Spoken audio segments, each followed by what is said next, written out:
All right, Alrighty. we're now live. Excuse me.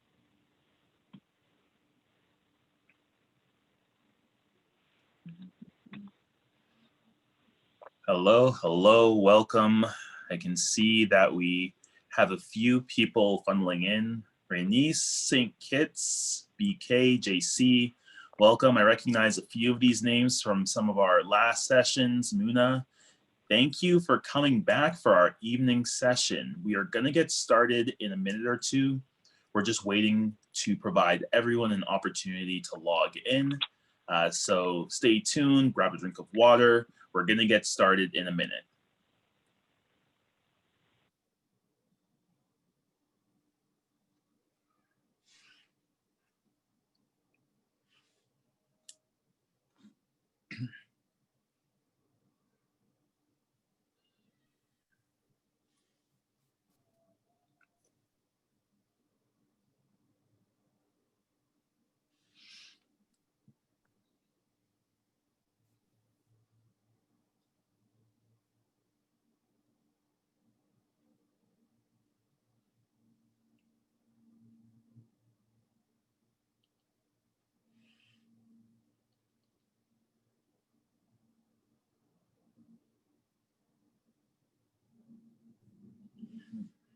Hi, Jack.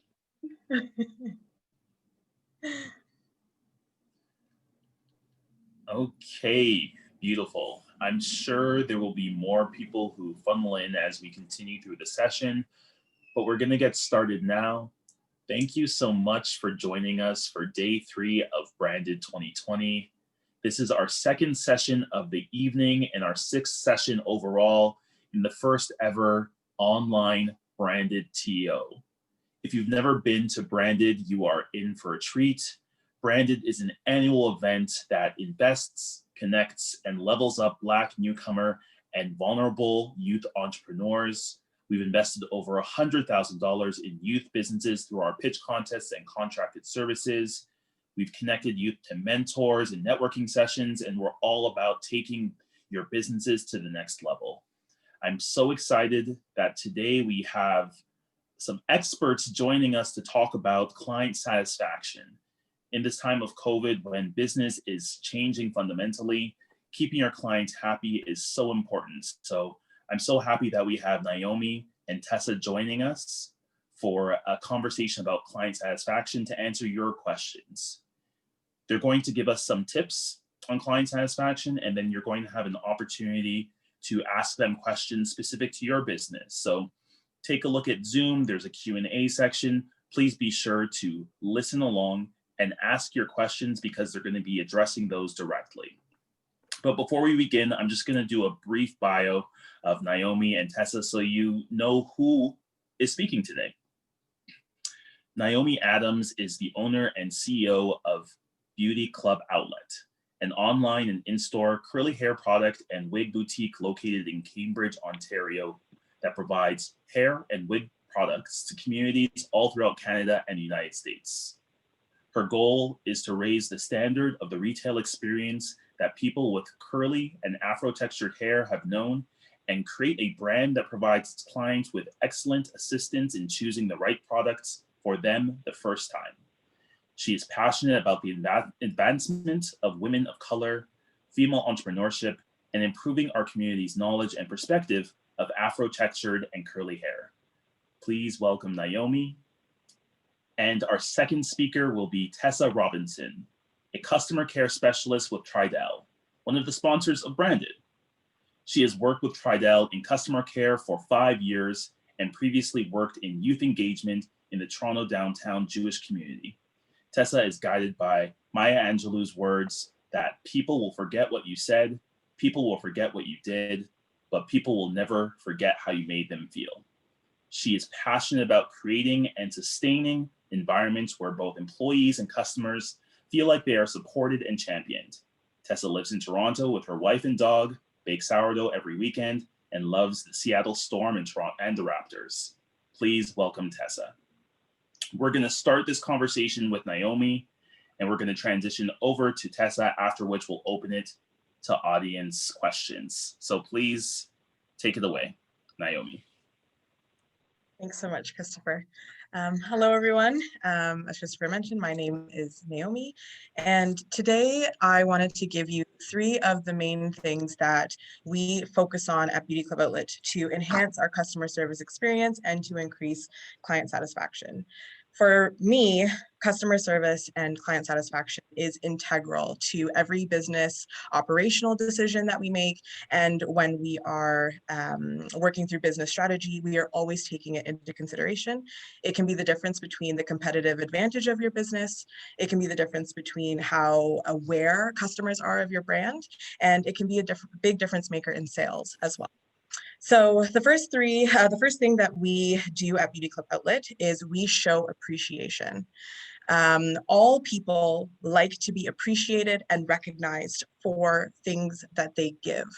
And when you think about your customer as somebody who is giving you something, this will open up a lot of the ways that you can think about how you can thank them for giving you that thing. For example, when you call Beauty Club Outlet, this is how you will be greeted. Someone will pick up the phone and they will say, "Hello, thank you so much for calling Beauty Club Outlet. My name is Naomi, how may I help you?"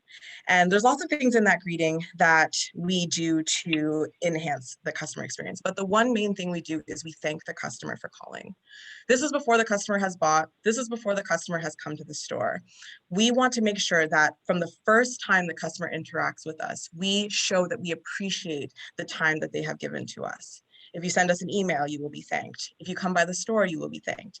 If you make a purchase, you will definitely be thanked. Because at each of those interactions, you have given us something. You've given us your time, you've given us your money, you've given us your mind space, you've given us your gas from driving down here. Whatever it is, we want to make sure that we show you that appreciation. The second thing that we do is we build trust. Now, this is, again, one of the most important things that we do at Beauty Club Outlet, because at the foundation of business, your customer needs to trust that the product or service that you're offering them is going to do what it needs them to do. And they also need to trust that your business has the capability to get that product or service to you so that it can do what you need it to do. And so Beauty Club Outlet, we try to make excellence the standard. We try to get it right the first time, because when you get it right the first time for the customer, you set the precedent for all of the other interactions that they perceive that they will have with you. And there's, again, lots of different ways that we try to infuse that into the business.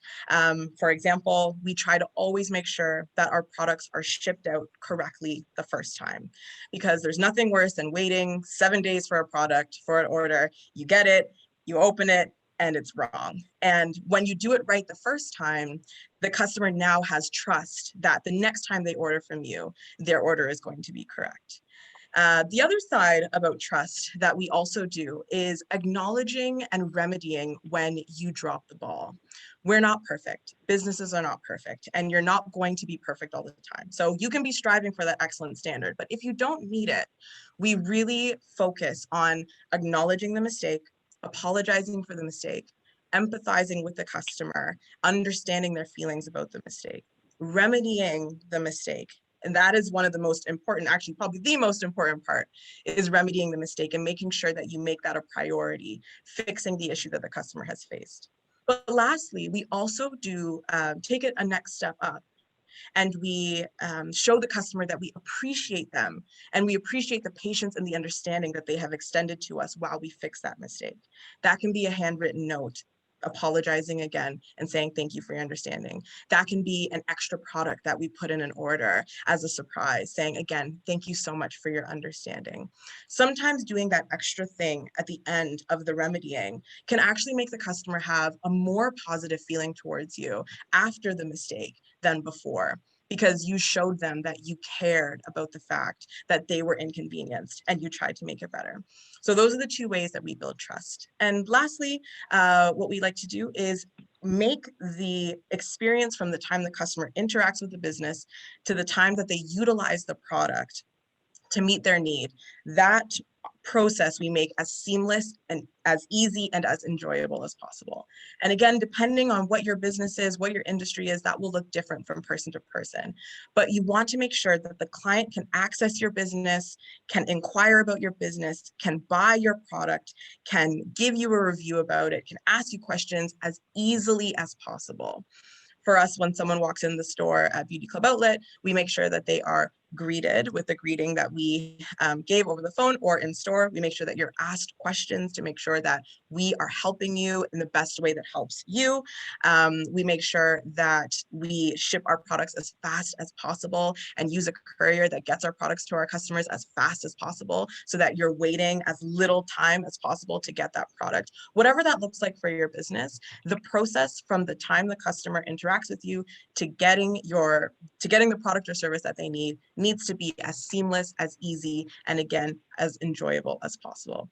So the three main things that I would recommend are showing appreciation to your clients through gratitude and kindness, building trust with your clients, acknowledging when you make a mistake, but trying to make excellence the standard, and enhancing the experience that your customer has with your business and your product, making it as easy and enjoyable as possible.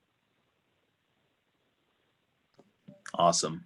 Thank you so much. Actionable tips that we can all take away and really start using tomorrow. That's amazing, no matter what business you're in. Mm-hmm. All right, we're going to transition really quickly right over to Tessa. Please welcome Tessa. Thanks, Christopher. So forgive me if I use the word customer tonight instead of client. As I was reading everything, I was like, client satisfaction. But I work for the customer care department. So every time I think of the word client, I'm thinking of customer, and that's really where we're geared to. And I think in my first point, you'll see why I gear to customer instead of just a client. But that lingo is definitely at the top of mind for me. And when I was thinking about this question of how to provide client satisfaction, I broke it down into 3 areas that I thought mean something for me and mean something for Tridel. We are a condo developer. We're all over the city, all over the GTA. And I thought that this would best show like how we do customer service, but also how I do customer service. So the three areas for tips that I have are to know your brand, to know your customer, and to know yourself. So brand importance, you have to really know what your brand means to people and what it stands for. If you understand what the brand means to people and you understand what it means to yourself, the connection that you're able to have with people will be really strengthened because it means that you believe in what you're doing and what you're helping people with. For my company, for Tridel, we believe that we're more than just builders. More than just builders of concrete and wood structures. We believe we're builders of community. For us, our customers aren't just people who buy homes from us. It's also, our homeowners who are living in homes, tenants who are living in our communities, to the trades we work with. Sorry, there's a bug flying around me. It's everyone we interact with.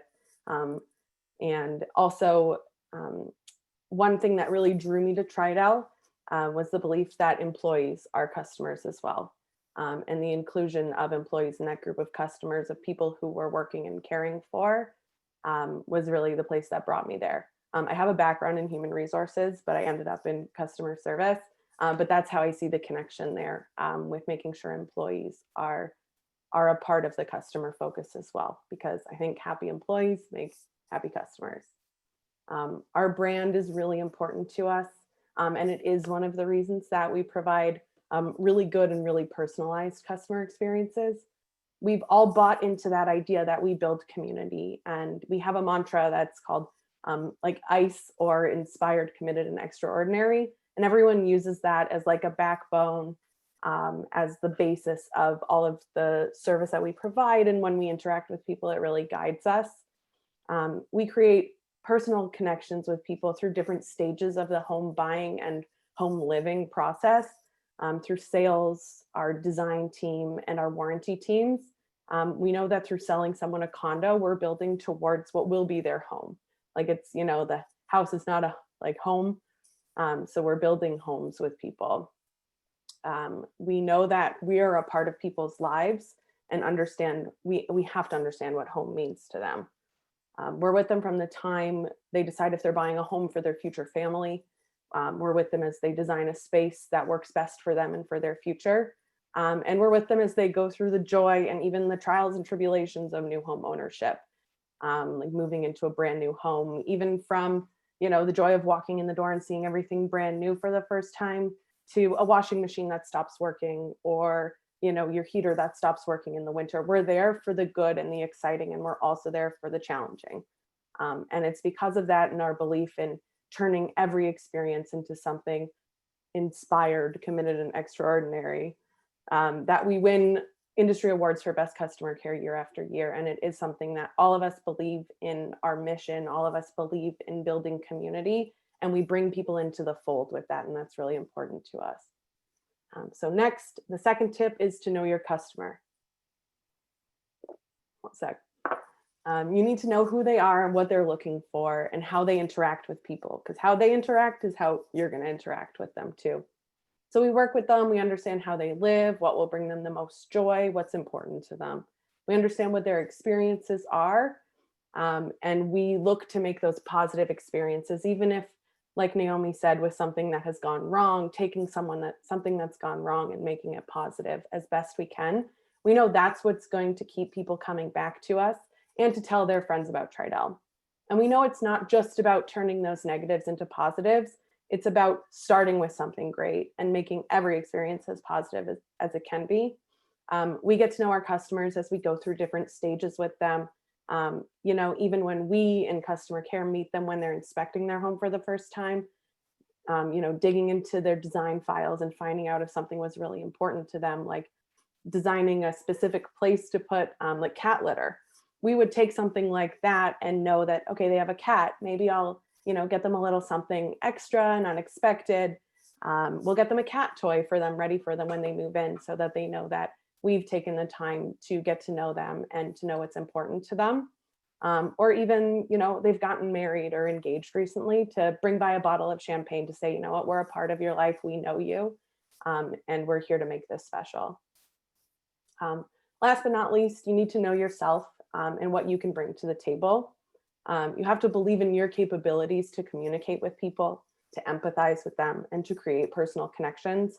To me, that's what the best part of the job is making those personal connections with people and just really getting to know people. It's not just all transactional. It's about, learning about them and having fun too. And in customer care, especially in the industry of home building, you have to use empathy every day and imagine yourselves in the position of the client, of the customer, and the people you're working with every day to really understand what they're going through and how to best help them. You also have to understand how working with people in their communities and meeting them where they are, while providing them with opportunities to grow and experience life with you, can create a stronger social fabric. I really love being able to interact with so many different people every day. I don't think it's necessary that you have to love people, but I do think that it's an asset to have that joy and find the joy in connecting with people, to be able to provide positive and personal experiences.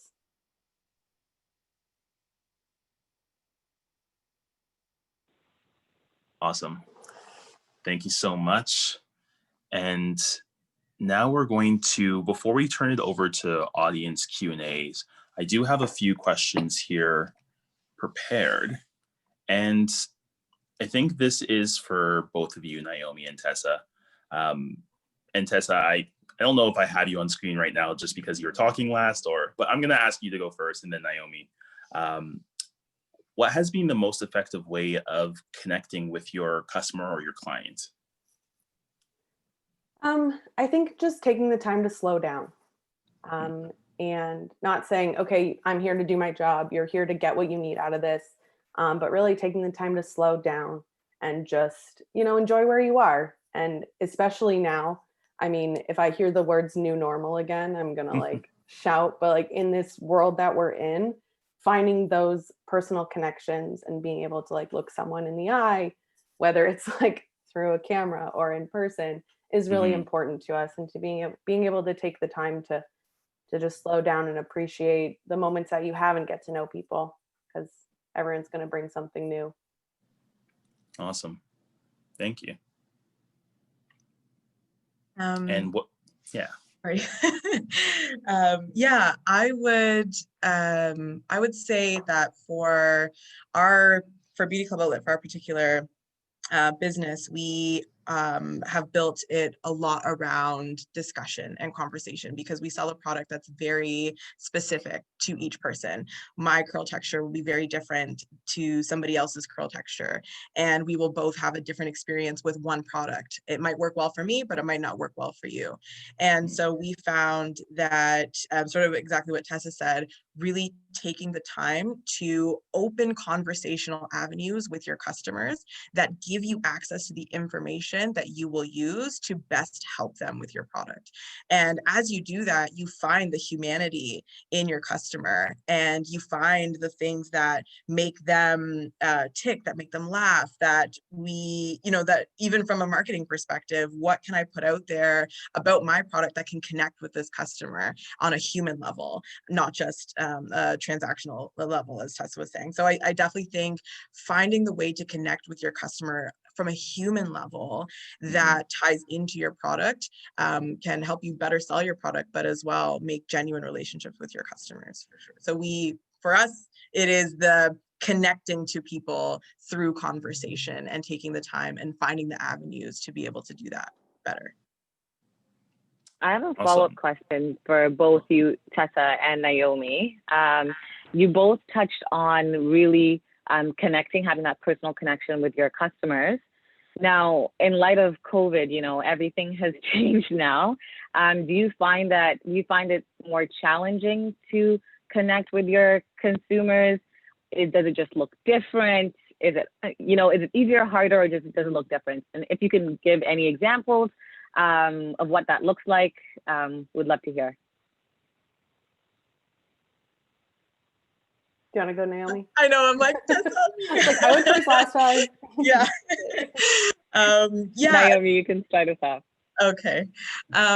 Yeah, so I think for me, we were, before COVID-19, we had the store, and we actually didn't have as much of an online presence. We had some, but we didn't have as much. And so for us, all of our focus was on getting clients to walk in the store. Once they were in the store, we opened conversation.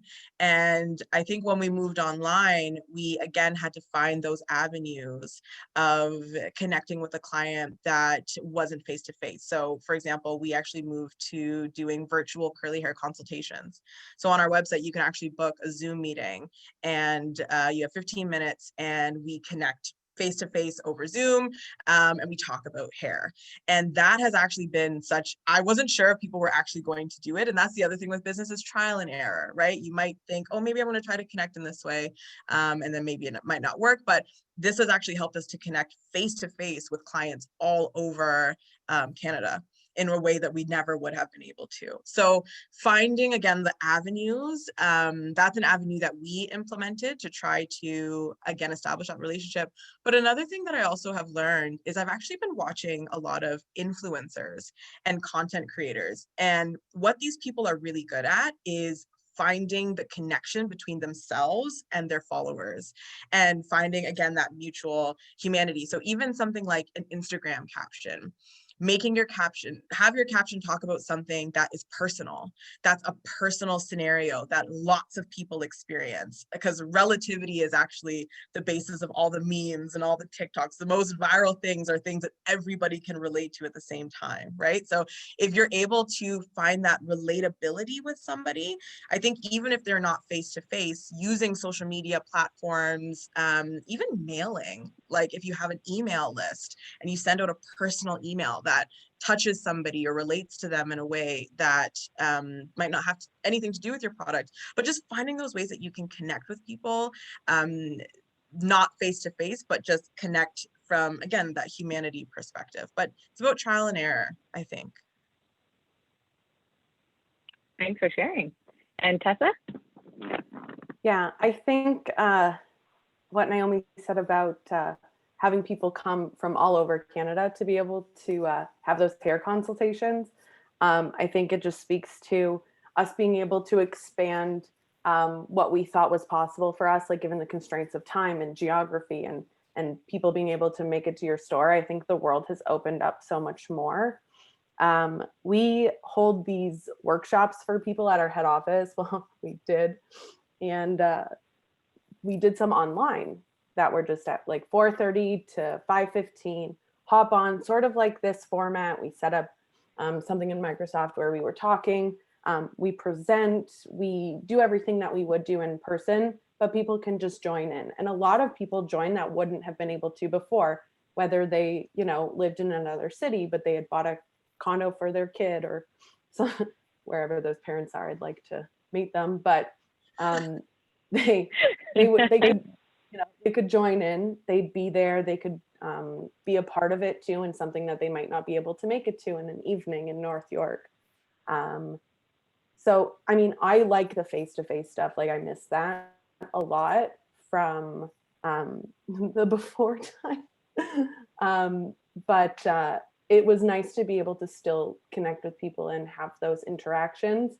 But the number one thing that's popping up when I think about that in terms of the connection was at the beginning of the pandemic, we were reaching out to people in communities to talk about how we were switching all of our stuff to virtual and keeping them up to date on where we were with, you know, not doing things in person. Here's what we're going to do. Here's what's the plan for your like closing in case we can't close on time. And I ended up talking to one of the guys for like 15 minutes. We were just like, you know, chatting on the phone, just having a real conversation. I think it was one of the first times we'd like talked to a stranger in a couple of weeks. And this was like back in March or April. And to still think about it so fondly, I think just goes to show that that power of connection with people, even when we're apart, has a lot of power and can still create maybe even stronger connections than you would have had before. Right, right. Awesome. So what I'm gathering from both of you is that where we lack in that physical connection live, we still make up on like with the reach, right? Naomi, you were mentioning, you know, before you were predominantly doing business through the store, brick and mortar, but now with COVID and having to pivot and now focus, you know, with online a lot more, you have a lot more reach, right? Being able to have those virtual connections with clients that may have not been able to get to your store. So that's a good response to that. And I think it's just about looking at it, is the cup half full or half empty, right? There's different opportunities even as the climate is changing. My Zoom seems to be off, but am I still connected? Can you all still hear me? I can hear you. Yeah? You're still connected. All right. Yeah. Perfect. All right. So, Chris, if you want to go ahead and ask one of the questions as my Zoom just takes a moment to pop back up. No problem. I can pull up my list here. Actually, one of the questions that I did have, building off what you were talking about, Naomi, was dealing with dissatisfied customers. I'm sure this is something that comes up a lot when you're dealing with a product-focused business. What is the best way for business owners to effectively deal with dissatisfied customers while still maintaining that customer retention that's so important? Yeah. So I think the first step is about making sure that any area that you are exposed to client dissatisfaction, you are aware of and you're actively trying to fix. An ounce, what is the phrase? A pound of prevention is better than an ounce of cure, or an ounce of prevention is better than a pound of cure, or something like that. You know what I'm saying? You know, this idea that a lot of these things that can cause problems. For example, I'm a product-based store and I sell things online and I sell things in store. And what I had to do this year was I had to actually upgrade my inventory tracking software to make sure that my stock online and my stock in store would sync, and that when someone bought something in the store, it would remove from the stock online as well. And the reason I had to do that was because for about a week when I didn't do that, our stocks, people were buying things and they weren't in stock, and we weren't able to keep up with that. So that's just an example of, you know, implementing a system that saves you heartache in the future, by making sure that your customer will be satisfied and won't be dissatisfied. But again, like you said, things happen. And I worked for Marriott before I went into entrepreneurship, and Marriott is incredible for their customer service training. They provide really, really great training. And I learned an acronym called LEARN, which is a little bit different from person to person, but the acronym stands for listen. So a customer brings you an issue. Your first job is to listen to the customer. Your first job is to stop and actually hear what happened, not from a defensive standpoint, not from an argumentative standpoint, but actually listening so that you can hear what happened and hear their feelings about it as well. Because it's very important to see how the customer is feeling about that situation. Some customers might be more upset than others, and that will also gauge how you deal with the situation. The second letter E is empathize. So empathize is, again, really understanding what the customer is going through. We've all, like, let's say you come into a store and you're upset about something, and the person on the other side of the counter is like, okay, well, I'm really, really sorry to hear that. And yeah, I'm really, really sorry. You know, like there's this it's not genuine. You're not feeling that the person actually cares about your problem. And so you have to make sure that you actually care that this customer is upset, and you should care, because this customer could turn into 10 customers if they like your business enough to tell 10 people about it. So don't take customers for granted, even, especially when they're upset. So we want to empathize with them. Then we want to apologize. So this is also very important. Humility is big in business. Your customer service standard cannot depend on how the customer is talking to you. If the customer is being rude to you, you still need to be kind to them. Obviously, we have boundaries, and we set, you know, we protect ourselves, and we make sure that, you know, we know our boundaries. But someone's having a bad day, we don't share that energy with them. We still have to treat them a certain way. So we need to make sure that we apologize and have the humility to show them that we are sorry for dropping the ball and acknowledging that we dropped the ball. Once we do all of that, that itself will disengage an upset customer. I've done it millions of times, and I've seen it done millions of times. Taking those 3 steps people will meet you where they are. It's really hard to yell at somebody who's smiling at you. It's really hard to yell at somebody who's being nice to you for a long period of time. It happens, but that will help. So now you're at the point where I need to remedy this situation. I need to think about what I need to do to make this situation better. For example, let's say I used the example before, we sent out an order and we are missing a product. When this person contacts me, I need to drop everything, and I need to get another package together, and I need to put the product in there that they're missing. I need to ship it priority, not standard, because it's going to take 7 business days. I need to pay the extra money, ship it priority so they get it next day. I do that to make sure that I'm remedying the situation as quickly as possible. That's really, really, really important. All situations you might not be able to remedy. And if you can't remedy a situation, then you just skip right to the recovery, which is the appreciation, the token of appreciation, the active I'm sorry. What have I given you or told you, or, you know, whether it's a discount code or an extra product, or I don't have this product in stock that you're missing, but I have something really, really similar that will give you complimentary, and I'll give you a refund on that last product because that's not actually the one that you wanted. Right? Thinking outside of the box to still satisfy that person is really, I think, the cherry on top that can flip that situation on its head. People just want to be helped. 9 customers out of 10 are understanding, are nice, will hear you. You know, you don't get a really hard to deal with customer for forever. So sorry, that was really long-winded, but those are really important steps that I think will help to turn a mistake into a positive situation for both you and the customer. You just kind of have to have the humility and take the time to do it.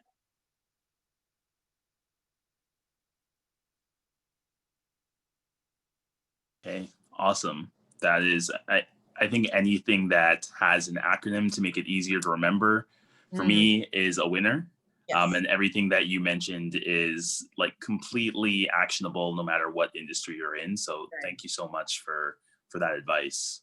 I see that Vanessa is back online. Are you with us? Oh, maybe not.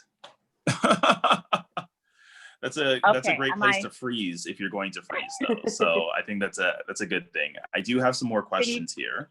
Can you guys hear me? Hello? Oh. Yep. Oh, yeah. Okay. I'm back. My mute, I just had to unmute it on my phone. But go ahead, Chris. Do you have something, a question you wanted to put forth? Yeah.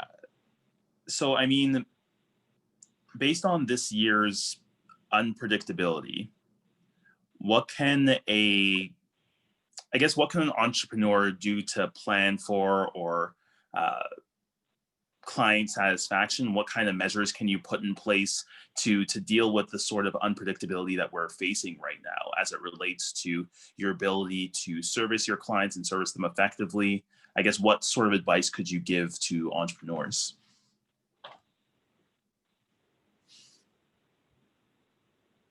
Want to go first? Go for it. Okay. I feel like with the entrepreneurship, you've got this. I'm just like, I can't plan. Right. Sorry. So I think the best way to sort of combat the negative effects of unpredictability in business is honesty, I would say. Let your customers know what's going on. Let people know what's happening.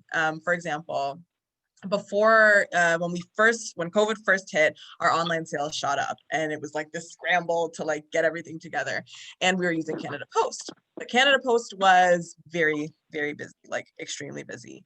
And so, for example, if you were using Canada Post and you're noticing that your wait times are longer, put that on your website. Hey guys, just to let you know, wait times are a little bit longer than normal. It gives people an opportunity to not be surprised when things go awry or are wrong. And I think being honest and upfront with your customers is so important. But I think be also working through unpredictability is having the flexibility to adapt. So again, back to the shipping example, I spent probably 2 weeks researching local couriers because I did not want to have to sacrifice my clients' ability to get their packages quickly, because I know that that's very key in online service. Shipping key. So I researched, and because you think Canada Post, but you don't really think about anybody else. But there's a lot of small, locally owned courier services that can do your local region. That might cost a little bit more, but you are paying a little bit more to get more client satisfaction, as we're kind of talking about that. So don't feel so bogged down with the unpredictability. Think about, okay, this is too shaky. How can I solidify this thing in my business? How can I put a peg in this so that it's more reliable? So that I don't have to think about this maybe happening or maybe not happening, and really always be trying to strategize to see how you can make things, again, easier in your business, more solidified. But if you're not sure yet at that time, let's be honest about it. Send out an email to your customers, let them know what's going on, be in the know. Whatever it is, people would rather be informed than be surprised later. So I would say be adaptable so that you can think about different ways, but also different ways to solidify yourself. That's most important. Always be in control as much as you can. But then if you can't, be honest about that and then let customers know if it will affect them. Nice. Yeah. Awesome. I'll just pop in and say, when you said a plan, I was like, no, you got to have 10 plans. Yep. Because there's so many things, like Naomi said, that are just unpredictable. To have that flexibility of, okay, I thought this is how it's going to go. That's not how it's going to go. So let's go with this plan. Or, if A happens, let's move to B. If H happens, okay, scrap that. We're moving to K. That kind of stuff. So just to have a ton of different plans to think things through, but also if something happens that you haven't thought through, to have the, quick on your feet, let's get together, let's talk about it, let's see what we can do to find a solution. So always have a contingency plan, and always be honest with your clients, because I find that it's very key, because a lot of times the dissatisfaction is not because of the change in service, but because there's a gap in expectation, right?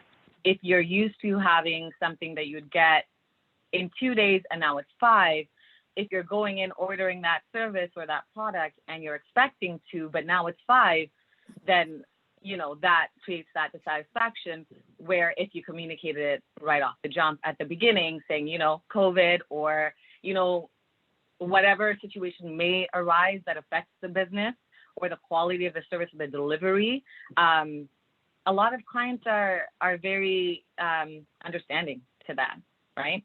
As opposed to trying to bend over backwards, try to fulfill something that you might not, and then you fall short, the consumer is dissatisfied, and nobody wins. So thanks for sharing that. I have a question about how do you deal with a bad review that you may have gotten online? And I think now that a lot of people are online a lot more, sharing their opinions and their thoughts. You may go to a restaurant and you don't have a good meal, but you're talking about it in your immediate circle. As opposed to now, when if you don't get a good quality product or service, everybody's right on their phones, tagging the brand and everybody and being like, yeah, don't go here, don't do that. What advice do you have? Have you experienced something like that, or heard of an experience, or what tips can you give to help a business that is experiencing that online like backlash? Mm-hmm. Yeah, it's really tough. It's really tough getting bad reviews. And yeah, you know what? I think it's a very similar situation as a service recovery. When you think about a review, I think a review is where people go to see people's obviously opinions about your business. So the review is that person, but you also need to think about every other person that's going to be coming and looking at that review. And so the first thing I think that's really important is make sure you respond. You have to respond. Do not leave a bad review unresponded. It shows that you don't care about that person. It shows that you don't care that they left a bad review. It shows that even if, let's say, they completely lied and made up everything, let's just say, it shows that you don't even care enough to disprove that or to try to remedy that or to show that, no, we are actually a little bit better. So always respond. And I think the exact same way, acknowledge the person, apologize for whatever they experience. And I also always recommend to put something in there that shows that you are rectifying that from an operational perspective. So let's say somebody put a bad review about you. I don't know, let's just say there was a breakdown in your employee training, let's say. You could say, and to rectify this is now what we are doing. It shows to everybody who's reading it that, okay, you know what, they dropped the ball, they were missing this before, but now if I go, I know that they're doing X, Y, and Z to improve that, so I probably won't have the same experience. I think that's really, really key. But I also think as well, reviews are a tell-all. They are important. Don't just sweep a bad review under the rug and be like, they're bitter and I hate them. Like, it's very important to read that review and see what those people are saying. You also need to look at the average of your reviews. Do you have 50% good reviews and 50% bad? Do you have 1% bad and 99% good? Because that's pretty good. We're doing things pretty okay. Our systems are pretty okay.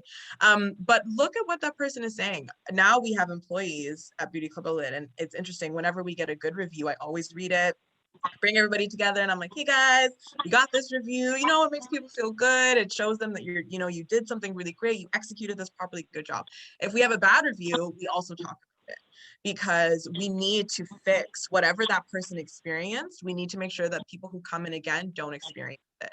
So use the reviews as a springboard of understanding into the customer experience, and see if there's any breakdowns that you can fix so that the next time somebody comes in, you don't deal with that. So I think responding directly to the review, responding directly to the person, try to save that customer, try to, again, employer learn acronym, try to, you know, save them and turn that on its head, but as well, make sure that everybody else who's going to see that review is showing that you actually care about that review, and then take what it's saying and analyze it and implement change if you need to.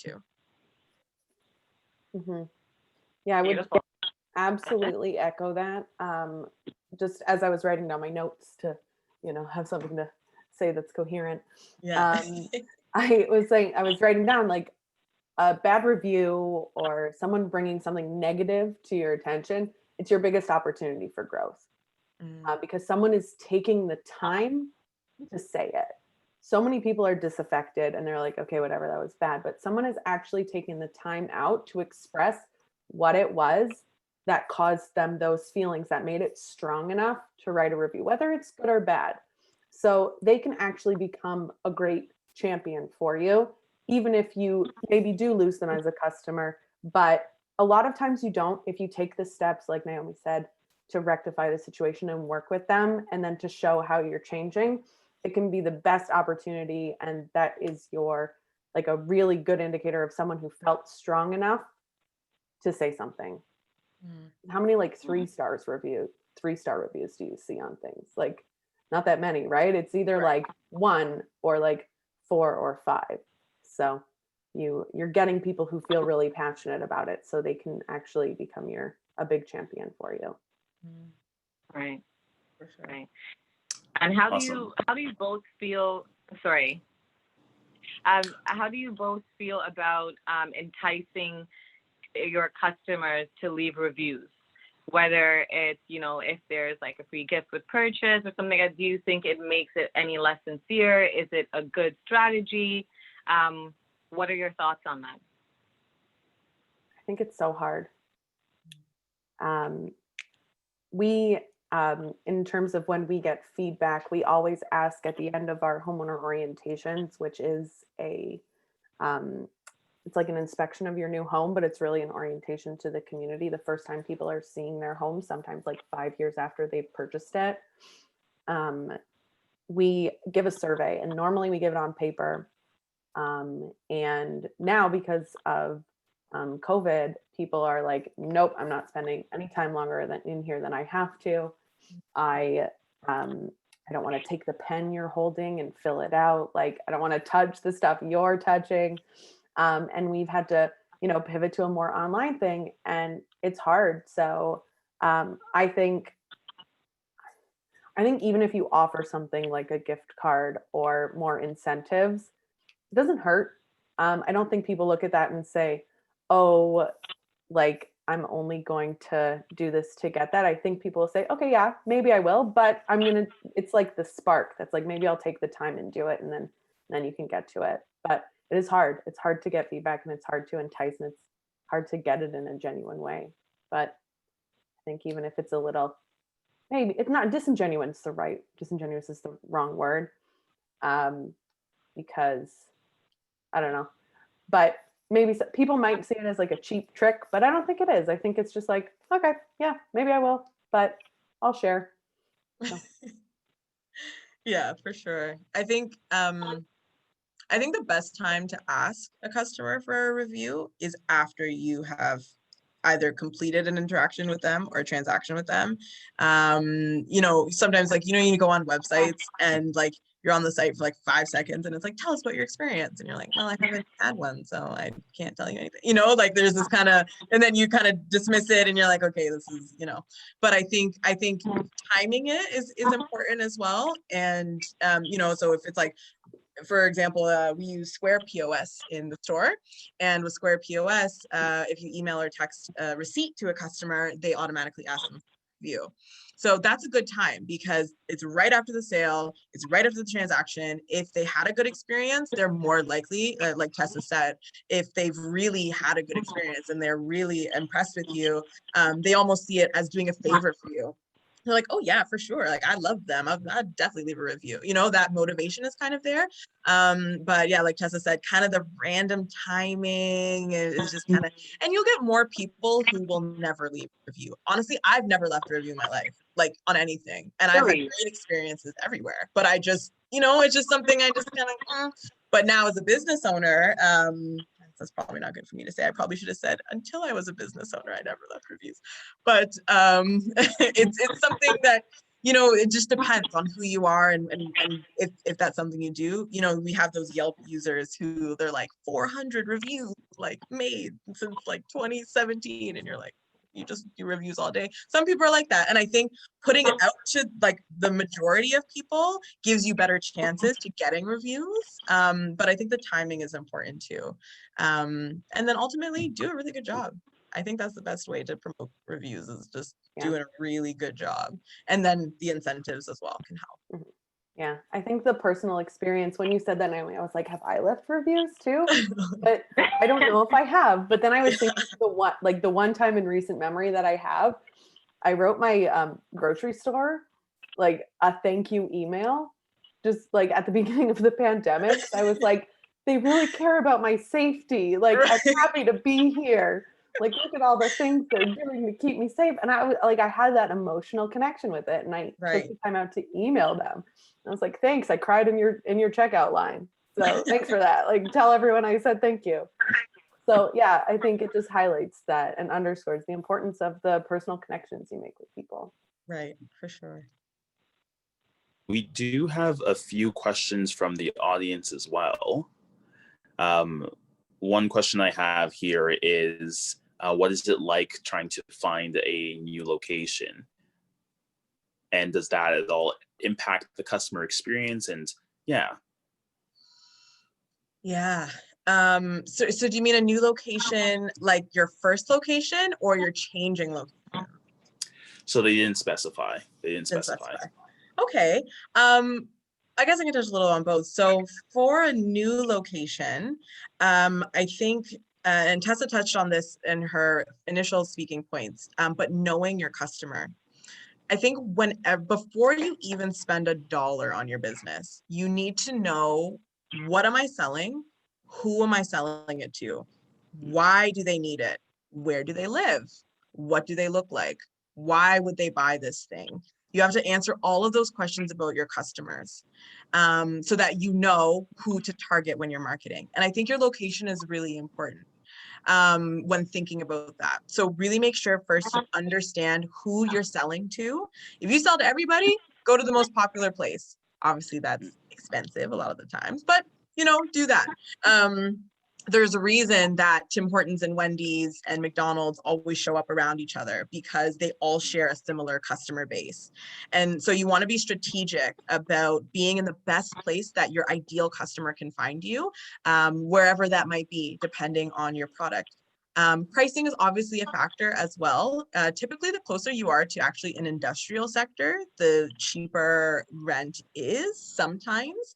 It kind of just depends on your city. I'm in Cambridge, Ontario. So, you know, the facility that we're in Cambridge costs like 10 times less than it would if I was in Toronto, let's say, right? So that also, factor that as well. Look into different areas that, you know, obviously for retail, it's a little bit different, but if you are in an industrial sector, you know, really try to search and find the areas that are, you know, more inexpensive, but can still, you know, do what you need it to do. There's lots of little places all around. Using a realtor is really important. But yeah, those are some of my tips for finding a new location. Changing locations is actually something I'm going through right now, just as we plan for, you know, the future and things like that. And what I've learned is that your customer, your first location is a big part of your brand, a huge part of your brand. People have memorized where you are. They don't have to think twice about it. They don't have to put it in Google Maps. So that transition needs to be very explicitly and intensely marketed. like crazy. Way before, like the moment you sign that lease and you're making the transition, you need to market your location change. And those same things that you thought about when you're with your initial location, you need to think about in your second location. Is it just as easy for my clients to get to? You know, can I market it as easier? Is there something obstructing it? Is it behind a building now, whereas before it was in front of a building? That's going to make a big difference for somebody who's used to just parking and walking right up to your door. So I think really think about your customers and what they're used to. And if you do decide to make a change, it needs to be marketed. Like every single person that's ever walked through your door has to know where you are now. Because if you just make the change, it can really badly affect the transition between your customers being able to get what they need from your store. And it's hard to play that catch up once you've already moved. Awesome. Yeah, totally. Makes sense. Mm-hmm. Another question that we have from an audience member is related again to online reviews. If there are other platforms that you can recommend to look at rather than Google reviews, if someone is looking to just monitor their online presence or to gather those reviews from customers.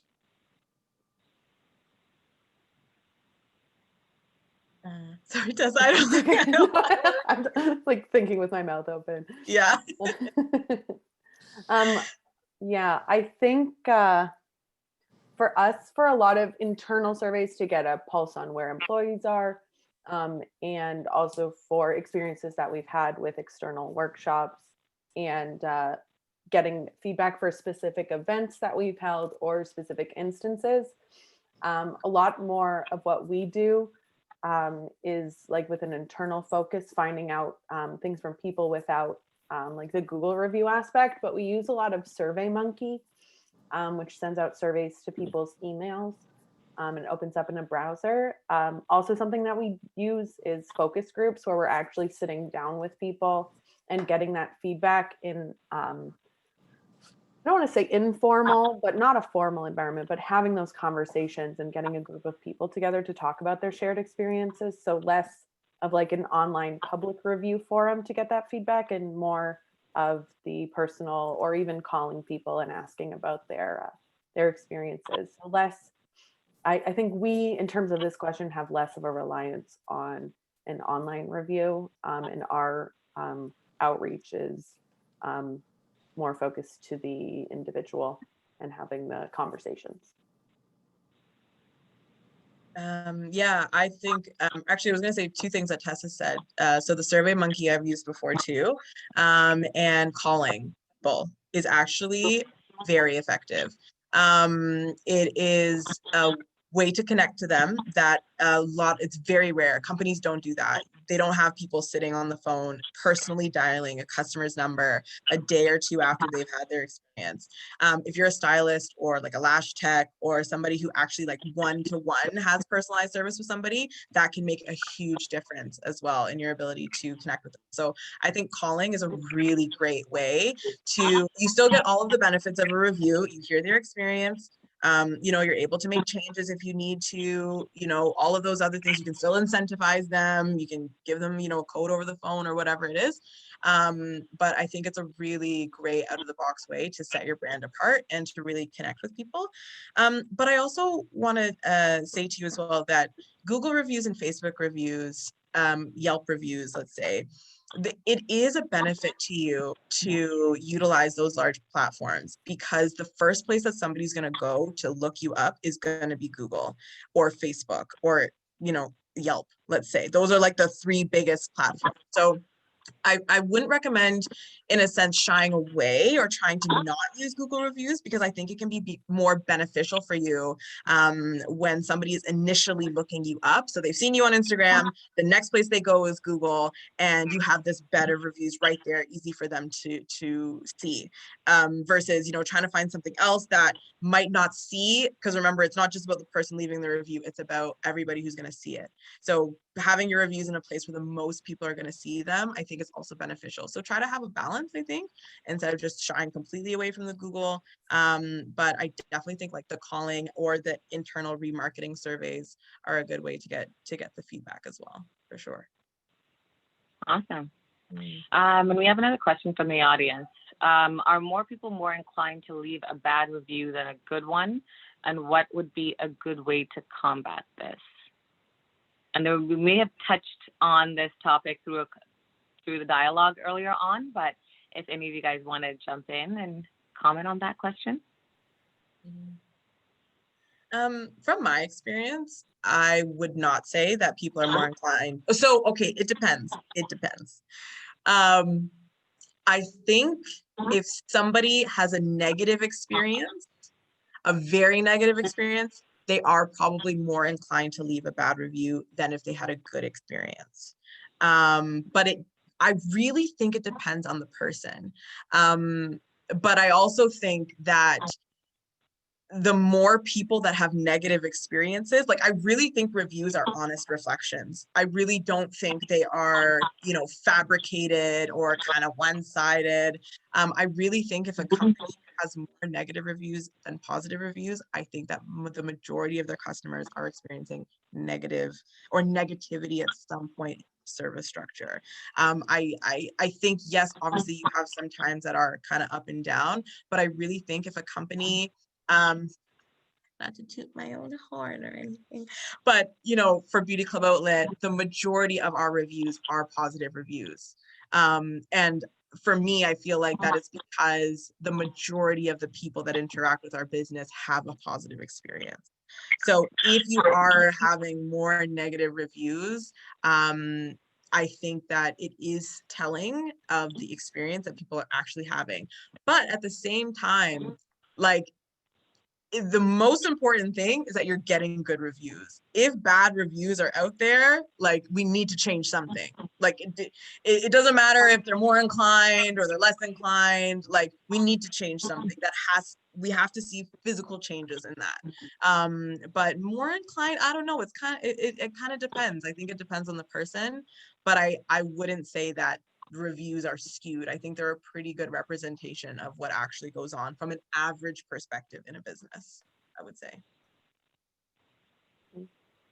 Yeah, and I think from my perspective and like the perspective of the people I work with, I feel like, well, this one's from my perspective, actually. As long as people are interacting and taking the time, like I said previously, like they feel passionate enough to share with you. So they're already making that decision to share with you something that they feel could benefit you. Like they're helping you. It might it might come across as negative, and you might feel those feelings of, you know, defensiveness and no, that couldn't possibly be. But what they're telling you is that they want to help you. And I don't want to shy away from it. So I wouldn't want to set up a system in which it prevents people or hinders people from sharing how they feel. And for me, like when I get a negative review, or, you know, if you see something come across in which like your team could have done better or someone had a negative experience, like it makes you want to work harder. Like I love to see those like 10 out of 10s. Like I'm a perfectionist. I love to see it, but seeing a 7, you're like, no, that's not going to happen again. Like I'm not going to make the same mistake twice. So I think having those reviews, even if they're negative, it really helps provide for a culture of constantly improving and innovating what you do and making sure that you don't, if someone leaves a bad review about something, that you don't make that mistake again. It's not to say that a new negative review won't come up. Maybe it's something that you overlooked or didn't think about. And that's okay, because now you will. Now you'll think about it, and now you'll look at that as a way to, like, as a guide of what you can do differently and what you can do better. Mm-hmm. Beautiful. Earlier on in the discussion, a big part of client satisfaction was around trust, right? Trust with your clients, your consumers. And a lot of it happens after a consumer has had an experience with your product or your service, right? And that builds the trust and repeat purchase.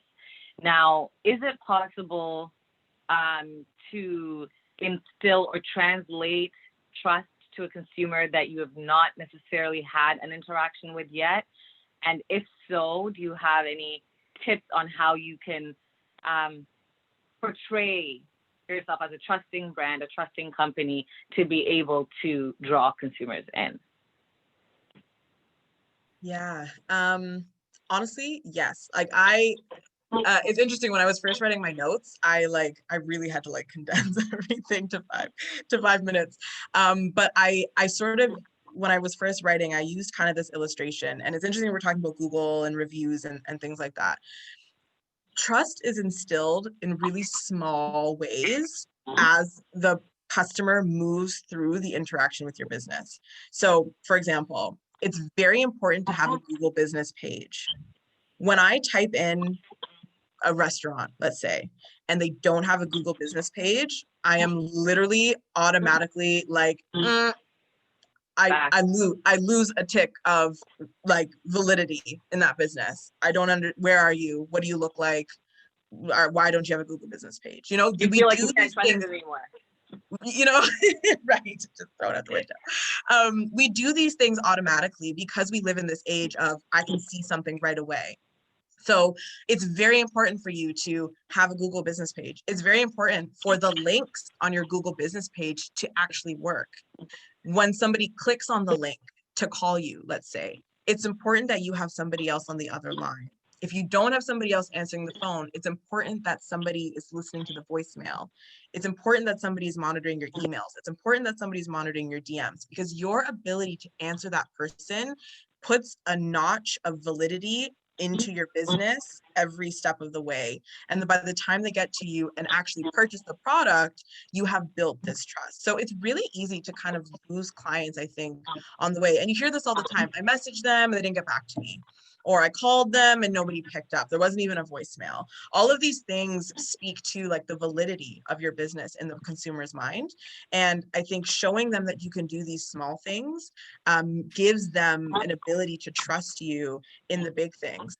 And even when we talk about reviews, a good review is somebody believing that they can trust in your business, because that person is looking at that review, seeing the word of mouth recognition, and then it gives them another nick of trust. And that's why it's important, right? And that's why it's not just about the person who wrote the review. It's because the review instills trust in other people who haven't even experienced it yet. And that's why word of mouth is so important. It makes somebody feel like you've given them the experience that they haven't even had yet, because somebody they trust has said that they had a good experience, and that's good enough for them, right? So I think there's lots of making sure that your business can respond to people. And then the other side of that too is making sure that your product can actually satisfy the client before they even use it. So, you know, let's say you're a contractor and you build kitchens or whatever, let's say, you know, making sure that you source the best materials possible that you know are going to last the customer X amount of time, versus I'm going to buy the cheapest materials so I can be the cheapest. But maybe it's better for me to spend a little bit more to get a higher quality material that's going to do what it needs to do before the client even buys it. All those decisions instill the trust of the client, I think, before they even reach you. So it's really small things we don't think about that make or break somebody's idea of how valid we are in their minds before they even interact with us. Mm-hmm.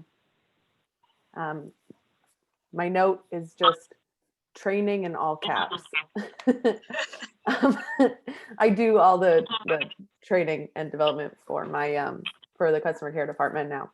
So that's a big one for me. And I think going off of what Naomi said, like you could truly like teach a course in this. I'm just sitting here like, yeah, like listening to everything you're saying, just like agreeing. So true. So I don't have so much to add on top of what you've already said.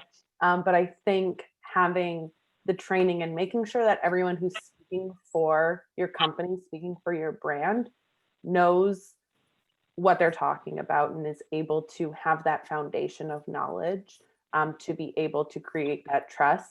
If you come across someone who's like, how does this work? And you're like, I don't know, let me find out. It's going to diminish trust. So yeah, from the website working to someone who's answering the phone or responding in DMs to be able to say, okay, it's this, like just knowing it right off the bat. And even if you don't have the answers, to then follow up with people and say, you know what, I don't know the answer right now. Again, going back to that honesty bit, saying, I don't know the answer. I don't want to tell you anything for sure that I don't 100% know. So let me find out. And then following up and saying, okay, I know I found the answer to this. That will Even if you don't have all the answers, as hard as you try to then follow up and be able to provide it and show that you've done the work and you know they're still there.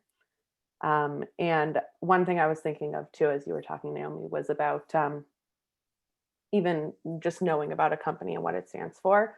Our motto is built for life. And I think something just as simple as that is like, life is a pretty big commitment. So seeing that, it's like, okay, I trust that this will last. Like, it's built to last. It's built for me. It's built for my life. Having something that's quick and concise, that's, serves as your motto, as your brand, as your mission statement. As soon as people see that, to be able to believe in what your company can do for them as the consumer. For sure. Awesome. Thank you so much for all of these actionable tips. I don't think that customer care is a topic that is covered enough when it comes to building your business and branding your business, but especially in these times, again, where everything is changing and in flux, it's so important to maintain those customer relationships, because keeping a customer is difficult, and earning a new customer can be even more difficult. So you want to do your due diligence in maintaining those customer relationships. And the tips that you provided tonight, I think, have given our listeners something that they can really action in their own businesses. So thank you. And Naomi, just one more quick question for you. The LEARN acronym, what was the N in the LEARN? That was one question that came through. Yes. Oh, sorry, I forgot it. Yes, so the N is notify. So notify, this is actually an acronym that's typically taught to employees and kind of sort of taught in the sense of notify is the last step. You take what has happened and you've gone to a superior and you've informed them of what has happened. But notify in this case can actually kind of work for yourself. Notify yourself, make a mental note about what happened here. Make a mental note about the issue that happened. Make a mental note about where the breakdown occurred. Make a mental note that this customer, has had this negative experience. And so we need to really make sure that if we see an order come through with their name again, or we do their hair again, or we do something again, that we make sure that we take care of them. So notify is the last one. If it's to an employee, it's sort of to say notify your superior. From an entrepreneurship perspective, you can just sort of notify yourself and take in the mental notes that are necessary. And Christopher, I actually wanted to speak on something that you said about customer retention. And the other reason that customer retention is really important is because 70% of your sales will come from people who have already purchased from you. And it's also much cheaper, exponentially cheaper, to market to a customer who has already purchased from you, because you have their email, you have their phone number, you don't have to pay an online ad to find a new customer, build their trust all over again, bring them in at touch point 1, 2, 3, 4, 5, and 6, convince them to buy the product and then sell it. That's a much harder process than remarketing to a customer that already likes you, trusts you, and likes the product. So that's another reason from a sales perspective why customer retention is really, really important, because it can save you money in the long run as well. Beautiful. Well, I want to again thank you so much for taking the time out of your evening to speak with us tonight, to speak with all of the guests of Branded. And I want to thank everyone who has participated so generously in the session tonight. We are going to have one more session. It's going to be tomorrow. It's going to start at 6 o'clock. It's going to be our pitch competition. If you haven't already signed up to view it, please do check it out. It's going to be on YouTube Live, and you are going to play a part in who gets to win the $5,000 at the end of the pitch competition. You get to vote. Very exciting. There are going to be 5 competitors.